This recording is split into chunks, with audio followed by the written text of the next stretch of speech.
Kalau Mas Ade misalnya gitu ya, mengatakan saya mau menikah Soraya dengan perempuan lain, misalnya begitu kan. Terus Mas Ade akan mengatakan kalau kamu mau mendapat ridho Allah, kamu harus mengizinkan saya untuk menikahkan lagi. Mereka berlindung di ketiak Tuhan, ibaratnya begitu, untuk mau melegalkan sebuah keinginan. Apakah itu sah? Iya, dan seperti makanya saya gunakan kata manipulasi ya. Jadi apa namanya, secara sengaja ya. Dan jadinya kan seperti melecehkan ayat-ayat Allah kan. Anda dengan sengaja kalimat itu, kalau kamu ingin mendapatkan ridho Allah, maka kamu harus ya. Itu kan menurut saya kemunafikan luar biasa, kebohongan luar biasa. Dan Anda memanfaatkan penggalan ayat di dalam Al-Quran yang kitab suci itu untuk kepentingan syahwat Anda. Ya, lebih baik barangkali, bukannya lebih baik, tetap tidak baik ya. Tapi ya udah, jujur saya mau menikah lagi. Ini has nothing to do sama agama. Ya, saya punya nafsu yang meledak-ledak misalnya begitu. Dan kamu udah nggak bisa, pilihannya adalah cerai atau menikah. Jangan bawa agama, jangan cari-cari justifikasi. Enggak, kamu nggak bisa menahan diri kamu, ya udah, kamu tidak bisa menahan diri kamu.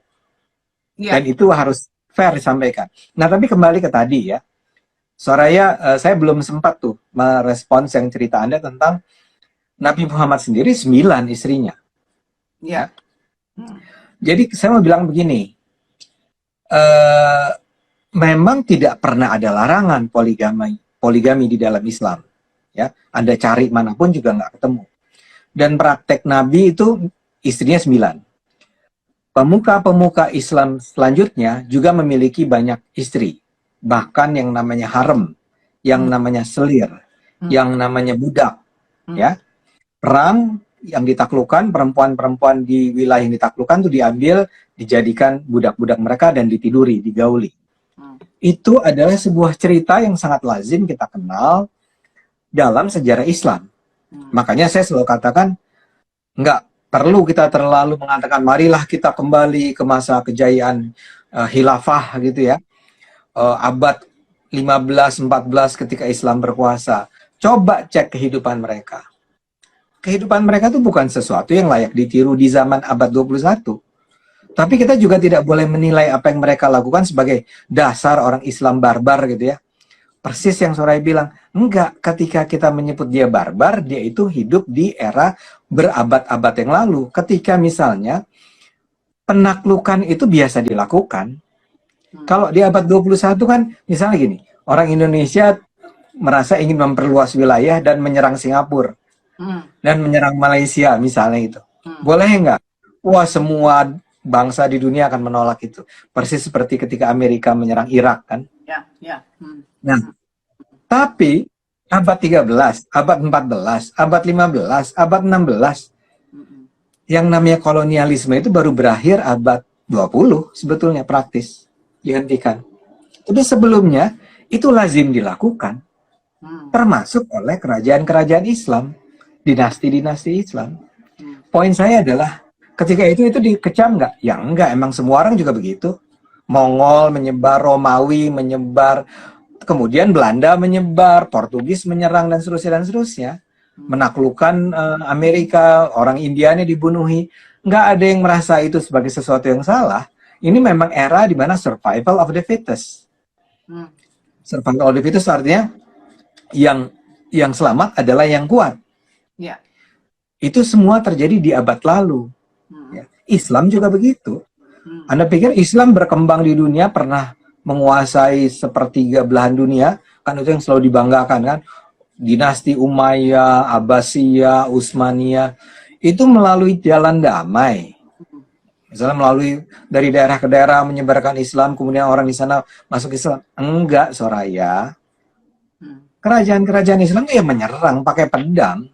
Agama perang, agama yang disebarkan dengan perang.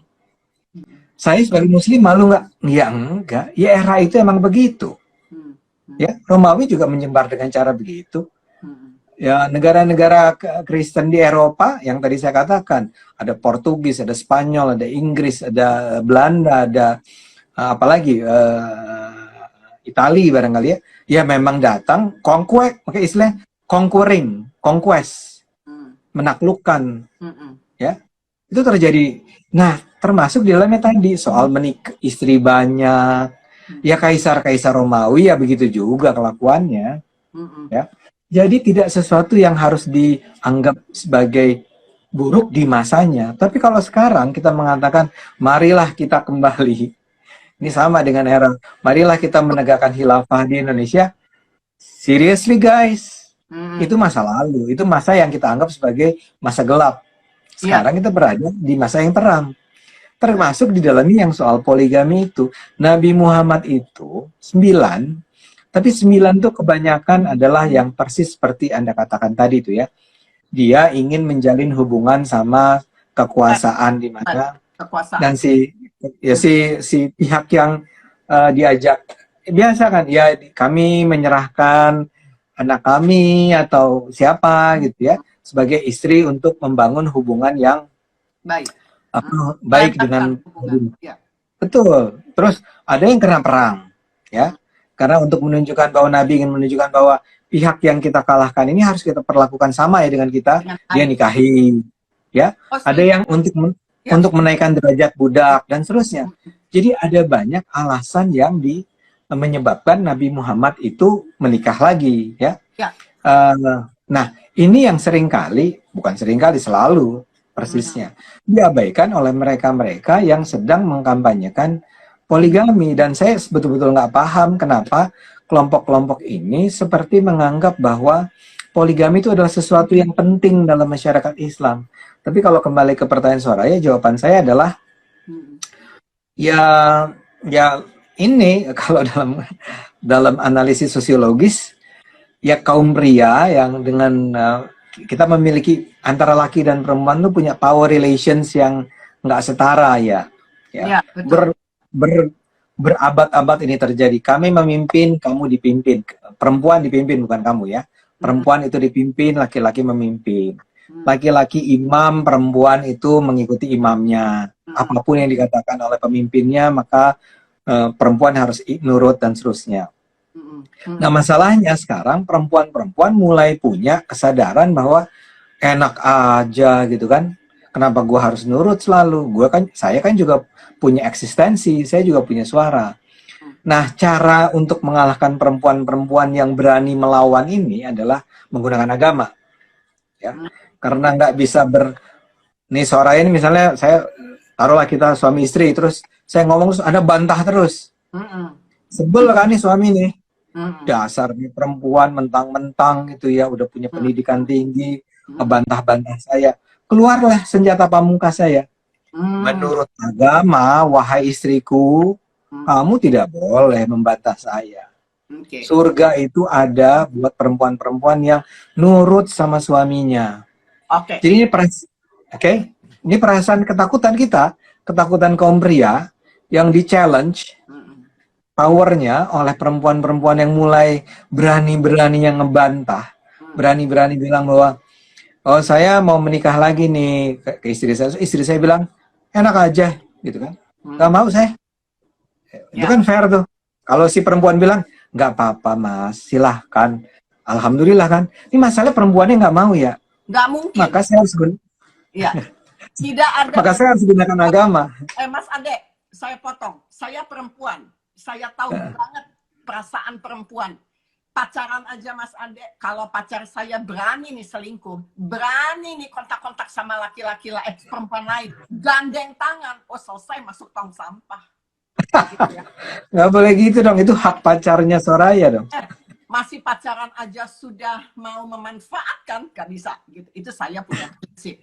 Kemudian masuk ke dalam perkawinan yang ada ikatan, ada sumpah di dalamnya, disaksikan. Gitu ya. Kemudian mau dimanipulatif dengan kondisi bahwa nanti ada urusan dengan Tuhan, ada urusan surga, saya akan bertanya kembali, Tuhan menurut kamu apa? Jelaskan deskripsinya supaya pemahamannya sama secara logika. Surga itu di mana? Emang pernah jalan-jalan ke surga? Mana tanda tiket masuknya? Begitu kan? Ukuran masuknya bagaimana? Kalau kita mau ke Bandung, dari Jakarta ke Bandung, jelas. Kita tahu rutenya. Bicara surga, neraka, Tuhan itu sesuatu yang sifatnya abstrak, sesuatu yang goib dalam perhitungan logika, sehingga itu nggak bisa sebetulnya dimanipulatif kalau perempuan pandai dan cerdas untuk menyikapi. Tapi kan akhirnya orang tuh males. Mas Ade gini deh, orang tuh males untuk berpikir. Mereka hanya berpikir sekarang. Mereka konteksnya nggak mau untuk dibawa mundur, karena buat mereka nggak penting masa lalu. Yang penting sekarang sama masa depan. Kebanyakan manusia cara berpikirnya begitu. Ilmu komunikasi itu bagaimana sih sebetulnya untuk bisa membuat ketika baca sebuah statement atau sebuah literasi gitu ya, supaya mereka belajar jangan melupakan sejarah, karena sejarah itu untuk membuat kita cerdas untuk menyikapi sebuah keputusan. Ya, pertama ya, ini seperti Soraya katakan ya, umumnya kita itu memang tidak sadar sejarah. Ya, umumnya nih. Tapi kan yang lebih parahnya lagi adalah sebetulnya tahu sejarahnya. Tapi sejarahnya kemudian dimanfaatkan, dimanipulasi, dipelintir, seolah-olah sebetulnya memang dalam hal poligami ini ya. Sebetulnya nggak susah untuk tiba pada kesimpulan seperti yang kita bicarakan hanya dalam beberapa menit ini. Siapapun nih, Soraya, yang berakal sehat, nggak usah jadi orang jenius lulusan dari Al-Azhar, doktor dan seterusnya. Nggak, baca aja yang sederhana itu ya. Kalimatnya aja begini bro, gitu kan, sis. Kalimatnya ini yang lengkapnya gini, terus ada ayat lain. Terus kan bukunya aja banyak. Soraya nggak harus ke UIN kan, nggak harus ke sekolah kajian Islam untuk bisa membaca Karen Armstrong dan seterusnya. Jadi sekarang kita hidup di era yang berlimpah sebetulnya untuk mengecek, misalnya tadi teks ini konteksnya apa ya, cara menafsirkannya apa ya. Dalam ilmu kami ada yang namanya polisemi ya, satu kata polisemi, bukan poligami ya, polisemi. Polisemi itu artinya adalah setiap kata itu bisa ditafsirkan dalam banyak makna. Polisemi. Setiap kata polisemi ya, dan kita belajar itu, makanya orang yang belajar komunikasi seperti saya itu akan selalu merasa bahwa kitab suci itu ya buku teks gitu ya, buku teks yang tafsirannya bisa berbagai cara. Kita nggak pernah, karena saking kita biasa untuk beda.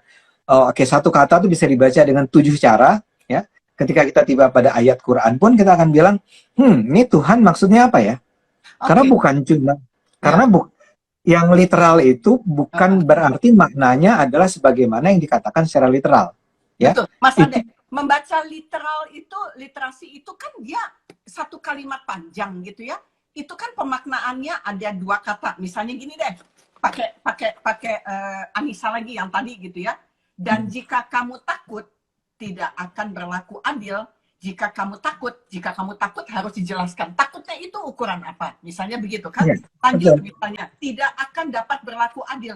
Tidak dapat berlaku adil artinya kan ada adilnya. Untuk menuju adil dengan tidak adil, apa ukuran-ukurannya? Begitu kan? Jadi kalau membaca teks itu nggak bisa gitu ya, kan harus penggal sehingga bisa dibuat satu mata rantai yang mencerahkan, begitu kan? Nah, ya ini yang sedih nih ya, itu namanya ada ilmunya, tafsir Quran kan, tafsir hadis. Teks apapun, textbook. Iya, enggak ya, betul. Nah, tapi saya pikir karena Soraya kembali ke ayat itu ya. Oke. Kalau itu ya, itu orang, terutama orang komunikasi, orang ilmu budaya, orang FIB, Fakultas Ilmu Budaya, sastra tuh, jangan berpikir dia baca sastra itu belajar tentang kesusastraan ya. Yang mereka lakukannya kerjaannya adalah, ini maksudnya siapalah penulis Margate atau siapalah penulis terkenal kayak ini maksudnya apa ya? Bahkan kita bertanya-tanya tentang siapa penulisnya. Penulisnya ini hidup di era seperti apa? Penerbitnya siapa? Orang yang menulis ini seberapa kredibel dan seterusnya. Betul. Gak pernah boleh menerima itu taken for granted.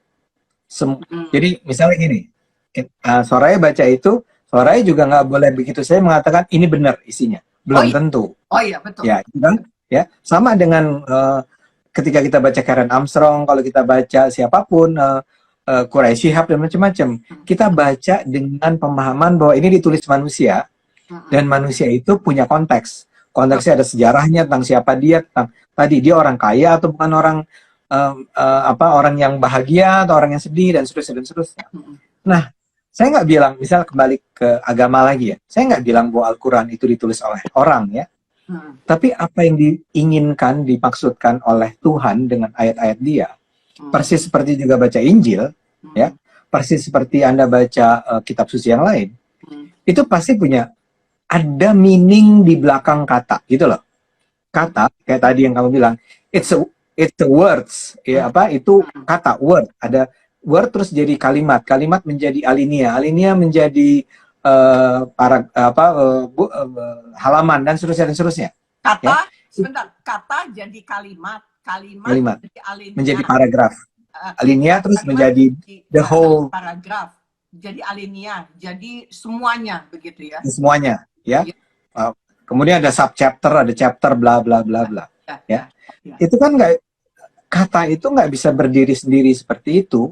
Ya, misalnya saja, makanya persis yang tadi Soraya bilang, membaca Quran nggak bisa baca cuma satu ayat, terus Anda lepaskan dari ayat yang lain. Itu kan persis itu. Ayat ini punya hubungan, kita menyebutnya intertextuality. Teks ini berdiri hanya bisa dipahami kalau baca teks yang lain. Kalau nggak, nanti aneh-aneh nih. Kok di satu sisi kalimatnya begini, di sisi yang lain kalimatnya begitu. Yang kita ikuti yang mana ya, misalnya begitu ya. Oh, yang kayak tadi, menikahlah dengan 2, 3, atau 4. Tapi ada ayat yang lain bilang, 1 aja, kamu nggak akan bisa adil. Akan adil. Ya kan, ini kan jadi heran. Jadi mengherankan kan. Ini Tuhan maksudnya apa ya? Dia maunya kita... Nah, exactly. Makanya dikatakan, beragama itu hanya buat mereka yang berpikir. Kalau kamu... Oke. Siap. Kalau kamu nggak mau berpikir, nggak usah belajar agama. Bukan buat kamu. Ya, kalau kamu tuh cuman tipe orang yang datang ke pengajian, terus mendengar apa kata Ustadz yang bilang gini gitu, nggak boleh tuh, film Korea tuh haram. Manchester United tuh haram, seterusnya. Oh iya, pulang. Kata Islam, bro, sis, pakai otak, dengerin otakmu. Ketika si Ustadz tuh bilang begitu, angkat tangan bilang, maksud Anda apa? Saya nggak boleh nonton film Korea, drakor, ya. Nah, kayak gitu. Nah, ini juga begitu ada ayat semacam ini. Saya sih bayang kalau di seminar-seminar poligami itu ada pesertanya kayak Anda ya, yang apa-apa nanya gitu. Tapi saya nggak setuju. Bayar 2 juta. Itu kan kalau harusnya orang yang kalau ada informasi saya punya. Mas Ade misalnya sebelum saya kenal pun saya membaca tulisan Anda, saya mendengarkan ulasan Anda, makanya saya bergandeng tangan dengan Mas Ade untuk menjadi teman diskusi yang asik. Ya, karena saya menganggap bahwa kalau kita mendengarkan sesuatu, jangan ditelan bulat-bulat, disimpan, diendapkan, dipikirkan, kemudian dihubungkan dengan konteks-konteks yang lain, sehingga oh ini orang benar nih, oh cara berpikirnya benar. Bagaimana Anda bisa mengungkapkan itu dengan cara Anda, dengan gaya Anda, yaitu Ade Armando. Tapi kalau melihat dari esensi isi kepalanya Ade Armando, saya tahu bahwa Anda tuh tujuannya benar, punya konteks ilmu yang benar. Cuman cara mengungkapkannya kadangkala banyak orang merasa terganggu kayak begitu. Oh iya, that's okay. Ya, jadi buat saya kita ya bebas-bebas aja, suka atau tidak suka gitu. Tapi saya sedang menjadi sebuah tempat di mana kita bisa memberikan satu pandangan lebih luas lagi buat sahabat-sahabat IG yang ada, begitu kan Mas? Iya. Sananya kan begitu. Ini saya baru aja baca nih, ada yang menarik nih komentarnya. Apa? Sejarah itu tulisan karena tulisan sang pemenang ya. Nah itu juga itu menarik tuh. Jadi saya nggak tahu Soraya baca atau nggak. Itu komentar barusan bagus banget. Kebetulan saya lagi lihat ke bawah dan ada kalimat itu. Jadi gini, udah begitu tuh, udah setelah kita katakan ada kata kalimat adalah paragraf, the whole text dan seterusnya. Dan kemudian kita berusaha mencari tahu maksudnya apa. Ingat loh, ya. Kemudian sepanjang sejarah ini ada orang-orang yang kemudian mengatakan ini maksudnya begini ya, ayat ini, misalkan gini, kan sekarang ada banyak tafsir nih tentang Injil, tentang Al-Quran, tentang buku, tentang sejarah Bung Karno, tentang sejarah Diponegoro, bla bla bla. Jadilah teks-teks. Kita belajar dari teks itu kan. Ingat loh, yang survive itu, buku-buku yang survive itu, adalah buku-buku dari orang-orang yang menang, para pemenang. Para pemenang itu bisa karena politik, sebagai contoh. Saya nggak mau ngomong politik terlalu jauh, cuma saya mau bilang, kan dulu untuk bertahun-tahun kita menganggap bahwa ketika para jenderal itu dibunuh di lubang buaya, itu pembunuhannya dengan cara sadistis kan? Ya. Di sayat-sayat dan seterusnya. Ya. Itu bahasanya ternyata cerita versi pemenang, yaitu Orde Baru. Sekarang ketika dipelajari ulang, tidak benar itu. Ya, memang dibunuh, tapi tidak disayat-sayat.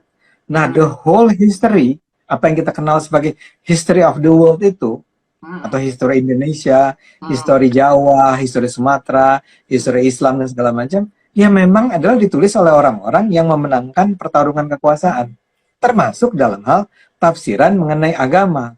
Nah, pemenang dalam kasus poligami adalah kaum pria, Soraya. Maaf-maafnya begitu ceritanya. Para penafsir agama, para ulama, para ustadz, guru agama itu dulu adalah pria. Raja tuh pria, khalifah tuh pria, perempuan tuh nurut.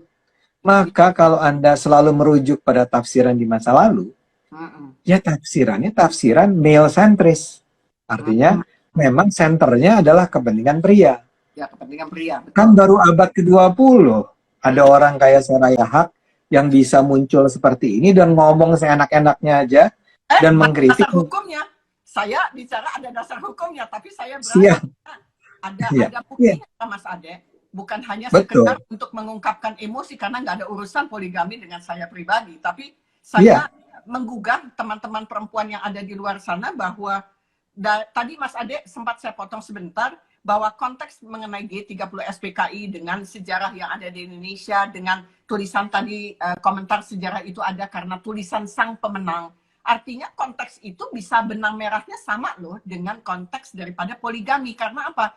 Keluarnya ayat-ayat itu juga dasarnya adalah konteks sang pemenang pada saat itu, pada zaman itu ada urusan politik di dalamnya.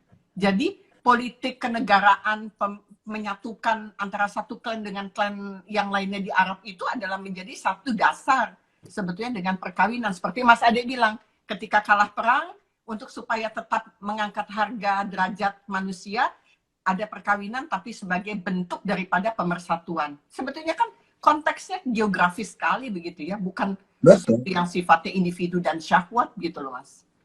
Iya, iya. Dan itu makanya baru berubah kan sekarang pada abad 20 ketika ada women's movement, gerakan-gerakan perempuan ya. Dulu aja kita kalau ada satu menteri perempuan sampai tahun berapa tuh ya? 80-an kali kita udah wow gitu kan. Gila nih perempuan. Dan dulu tuh perempuan paling dikasih perannya sebagai menteri pemberdayaan perempuan lah ya. Ya. Atau kesehatan. Tapi kalau sekarang itu udah bicara menteri keuangan kita adalah perempuan. Poin saya adalah ini era di mana ini berubah. Dan ketika berubah, maka tafsiran pun menjadi berubah. Betul. Ketika perempuan yang menjadi korban selama bergenerasi-generasi kemudian mengatakan saya nggak terima ya, misalnya mungkin Soraya tahu kan ada semacam hadis yang bilang perempuan tuh kalau keluar rumah harus minta izin sama suaminya gitu ya, itu wajib itu ya. Saya sih ragukan itu benar atau enggak, kayaknya sih enggak, masa sih ya. Atau kalau dulu pernah kali Nabi ngomong begitu dalam konteks tertentu, mungkin dia lagi nasihatin ada seorang perempuan, mbok ya ngomong dulu sama suami gitu ya kalau keluar rumah. Terus dianggap hadis. Apa? Tunggu dulu. Al-Quran itu kan mensetarakan laki-laki dan perempuan. Banyak tuh ayat-ayatnya. Saya catat ya, surat 33, 35, 16, 97, 315, surat 4, 124, surat 40, 40, 16, 128, surat 4, ayat 32. Perempuan, laki-laki. Sejajar, equal. Dan itu yang harus dilakukan untuk generasi setelah Muhammad, katakanlah Nabi kita begitu wafat. Sehingga ini yang harusnya diperjuangkan untuk laki-laki dan perempuan untuk selanjutnya sampai kapanpun juga begitu loh. Jadi Oh iya. buat saya equal karena esensinya nggak bisa terus laki-laki memimpin terus semua minta izin, terus emang kalau laki-laki mau pergi nggak minta izin, banyak yang menikah lagi nggak pakai izin, bahaya nih. Terus mereka berlindung di undang-undang yang ada di Indonesia, undang-undang tahun 74 misalnya gitu, walaupun sudah diamandemen, tapi kan amandemennya ini kan urusannya usia. Tapi juga ada ayat yang dikatakan di pasal 3-nya ayat 2 gitu loh, bahwa memang diperbolehkan, tapi kan merujuknya itu kan nggak bisa semerta-merta hanya untuk itu saja. Nggak begitu aja konteks yang mesti dibawanya tuh, mesti pecahnya tuh panjang gitu ya, banyak yang mesti diurai gitu loh Mas Ade. Iya. Ini ada lagi yang nambahin nih. Masih banyak lagi Mbak. Masih banyak lagi Mbak tentang equality dalam Al-Quran. Benar sekali. Memang. Tapi kan ini ayat-ayat semacam yang disebut oleh Soraya tadi, itu cenderungnya ditutupin. Jadi ada, tapi kayak tenggelam gitu loh. Orang nggak membicarakannya. Kaum pria yang tadi, yang licik-licik itu ya. Tapi sebetulnya menurut saya memang kita kembali ke akal sehat lah ya. Misalnya tadi bercerita tentang perempuan yang untuk memperoleh ridho, untuk bisa masuk surga memerlukan ridho Allah, ridho suami gitu ya. Kemudian makanya kalau suaminya minta izin untuk nikah lagi, bahkan bukan minta izin, ngasih tahu dia akan nikah lagi, izinkanlah gitu ya, karena itu akan membawamu ke surga. Jadi ya gitu memang kan selalu. Cuman saya akan bilang gini deh, cara paling gampang bagi kaum pria untuk membayangkan kenapa perempuan-perempuan ini gak suka kalau mereka dimadu, ya, empati aja. Nih, kan kalian bilang, pria maksudnya ya, kaum pria ini bilang, udah relakan aja lah kalau saya punya, kamu jangan berpikir macam-macam, karena ini bagian dari bukan cobaan, itu akan meningkatkan ke kualitas gitu ya, ketakwaan seorang perempuan. Cara empati aja, gini, para suami ini kalau ngelihat istrinya digandeng sama pria lain, misalnya suami nih, istri saya digandeng sama pria lain, terima nggak? Enggak. Ya tanya ke si para pria yang mau menikah lagi itu. Nggak mau. Ya? Udah pernah saya tanya, nggak mau katanya. Nah iya, terus, kan mendidih kan? Egois. Mendidih. Egois mereka. Itu kan egois. Yang boleh laki-laki. Kan? Kata siapa laki-laki? Saya suka gitu. Iya. Nah, ini buat para pendengar tuh gini, tanya deh sama si pria-pria itu. Kalian itu mendidih nggak? Marah nggak ngelihat pacar kalian, istri kalian digandeng? Mendidih nggak? Marah nggak ketika Anda malam itu tahu bahwa istri Anda itu sedang tidur sama pria lain di tempat lain? Anda marah nggak itu? Ya. Lebih jauh lagi, anak. Itu. Anda punya anak. Anda pikir anak Anda tuh marah nggak membayangkan ayahnya itu sedang berada di rumah yang lain, sedang bermesraan dengan ibu yang lain? Itu yang harus dipikirin sama pria-pria itu. Oke, Anda bilang bahwa Anda mau menikah kembali dan Anda merasa bahwa itu hak Anda. Oke, tapi sekarang berpikirlah sebagai manusia yang beradab. Ya, kamu menyakiti istri kamu, ya, yang udah bertahun-tahun hidup bersama kamu. Kamu menyakiti anak kamu. Anak kamu itu sakit. Belum nanti diledekin di luar. Jadi saya selalu ngeliat kalau misalnya di acara TV ada pria-pria yang bilang, oh istri kami baik. Ada kan yang suka acara TV yang menampilkan siapa bersama 4 istrinya. Wah kayaknya akur dan segala macam. Seriously gitu kan? Kita akan nanya tuh, seriously? Saya mau tuh wawancara khusus sama istri-istri itu dan bertanya tentang sebenarnya perasaanmu seperti apa sih ketika kamu tahu bahwa malam ini suami kamu tidur dengan perempuan lain. Saya mau tuh wawancara anak-anak mereka untuk nanya tentang what do you think? Apa yang kamu rasakan di kepala kamu? Apa yang dirasakan ketika kamu bertemu dengan orang-orang lain dan ngomong tentang itu? Oke. Dan belum ngomong tentang, ini lebih jauh lagi nih, supaya ingin mengatakan bahwa ini kenapa Soraya bilang menolak? Itu bayangin apa kata mertua, apa kata keluarga. Pernikahan itu adalah sebuah persatuan antara dua keluarga kan. Apa yang terjadi antar mereka? Jadi gunakan akal sehat saja untuk mengatakan mungkin di masa lalu itu bisa diterima. Bahkan barangkali saya akan bilang ada kondisi-kondisi darurat tertentu yang memungkinkan itu. Makanya barangkali Islam tidak pernah secara tegas mengharamkannya ya. Ya. Itu juga harus tegas ya, bahwa itu mungkin dilakukan. Tapi most of the time dalam kondisi normal ya, Anda sebetulnya sudah memanipulasi Islam ketika mengatakan bahwa Islam itu menganjurkan pria-pria untuk memiliki lebih dari satu istri. Oke. Mas Ade, saya di awal sudah mengatakan kepada teman-teman, saya membuka polling loh untuk diskusi kita, ngobrol kita hari ini. Sepanjang diskusi boleh kirim. Bisa kirimkan jawaban dengan bersedia atau tidak bersedia. Terserah mau konotasinya, mau setuju apa nggak setuju gitu kan. Yang penting buat saya ingin tahu seberapa jauh sih sebetulnya mereka memahami konteks yang namanya poligami. Jadi kalau misalnya diambil sebuah kesimpulan, karena waktu kita tidak banyak, artinya kalau membaca tingkat kesolehan seseorang, saya tidak berkenan untuk melihat bahwa hanya dilihat dalam satu saja, begitu loh. Seperti cara berpikir menurut saya begini Mas Ade, betulkan kalau saya salah. Ketika kita mau meneliti sebuah hal, seperti masuk ditutup matanya, masuk ke dalam sebuah ruangan gelap, kemudian ada gajah di dalam situ. Ketika orang masuk ke dalam ruangan gelap dengan mata tertutup, ketika dia pegang sesuatu, nggak taunya dia cuma megang ekor. Kemudian ada seseorang masuk, dia hanya cuma pegang belalai. Dia masuk, dia hanya megang telinga. Masuk, dia hanya megang perutnya. Sehingga dia mengatakan, oh ini isinya belalai, oh ini isinya perut. Ternyata mereka belum bicara the whole package atau keseluruhan daripada intisarinya. Jadi, saya ingin mengajak untuk semuanya untuk mendapatkan sebuah pencerahan di dalam obrolan saya dengan Mas Ade. Betulkah seperti itu Mas Ade untuk menjadi kesimpulan obrolan kita siang ini? Itu cara menyimpulkan yang sangat bijaksana. Gitu ya? Karena gini, Soraya artinya mengatakan, oke, kalau Anda tetap berbeda pendapat dengan kami, you have every right. Ya, Anda punya hak sepenuhnya. Artinya Anda ini bukan tipe orang yang mengatakan nggak bisa, pokoknya ini atau itu, hitam atau putih, salah atau benar. Jadi dengan kata lain gini, kalau di luar sana masih ada orang yang berpikiran tentang poligami adalah hak atau anjuran, nggak apa-apa. Ya, kita juga nggak akan bilang apa-apa tentang itu. Artinya adalah hak orang untuk berpikiran semacam itu.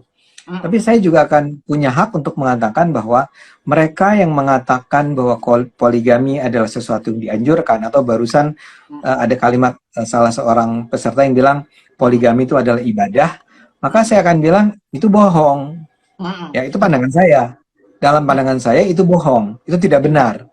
Karena tadi sudah ditunjukkan ayatnya bunyinya bukan menganjurkan tanpa ada catatan apa-apa.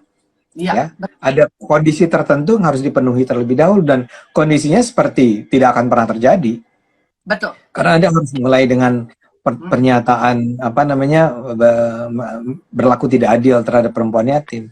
Dan satu lagi ya, karena betul adalah Nabi melakukannya, sahabat-sahabat Nabi melakukannya, para pemimpin Islam melakukannya, tapi itu ada konteks. Kalau sekarang Anda mengatakan bahwa sekarang ini juga diterapkan, maka itu artinya Anda mengatakan bahwa sebetulnya sejarah itu tidak pernah berjalan. Sejarah itu tetap statis di satu waktu, dan kita hanya mengulang-ulangnya. Tidak bisa.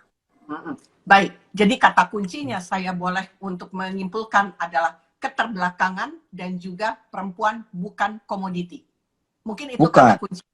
Ya, jadi bukan komoditi, bukan barang komoditi untuk pria-pria yang berhubungan dengan masalah syahwat. Jadi itu kata kunci obrolan kita siang ini, Mas Ade. Terima kasih banyak. Siap. Karena sama-sama harusnya bikin jilid 2 kali ya. Karena seperti ini panjang lebar, karena sejarahnya begitu panjang. Tapi semoga pembicaraan kita ini bisa menjadi sebuah diskusi yang menyenangkan. Bagi siapa. Sorry. Saya mau bilang, buat para misalnya yang nonton acara ini dan merasa tersinggung atau apapun, saya minta maaf ya. Tapi Well, buat saya ya kebenaran harus dinyatakan. Ada orang yang kita mungkin bisa beda pendapat dan nggak perlu sampai menganggap bahwa karena kita beda pendapat kemudian kita harus bermusuhan. Well, Oh, lagi-lagi it's every right untuk setiap orang untuk punya perbedaan pendapat. Tapi marilah kita pikirkan betapa poligami ini punya efek yang luar biasa, menyakitkan buat perempuan, buat anak, buat keluarga. ya, baik. Terima kasih Mas Ade. Selamat melanjutkan Sama-sama. aktivitas. Sampai jumpa lagi dengan topik yang Sampai menarik. jumpa. See you. Kedua kali kita akan ulang ya. Terima kasih Mas Ade. Selamat siang. Thank you. Siang.